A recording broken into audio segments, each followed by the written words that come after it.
నమస్తే, welcome to my channel.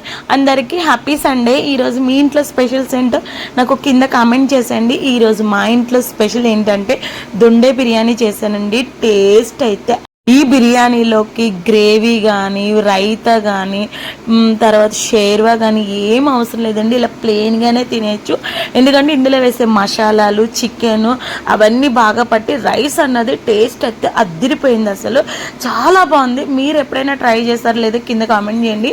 ఈ Sunday మేము ఇలా ఎంజాయ్ చేసాం. పిల్లలకు కూడా చాలా బాగా నచ్చింది. ఇంట్లో ఎప్పుడు చికెన్ బిర్యానీ, బగారా రైస్ లేకపోతే వెజిటేబుల్ రైస్ ఇవే కామన్గా అయిపోతుందని ఈసారి అయితే దొండే బిర్యానీ ట్రై చేశాను. అసలు టేస్ట్ అయితే నెక్స్ట్ లెవెల్. అసలు ఎంత బాగుందో.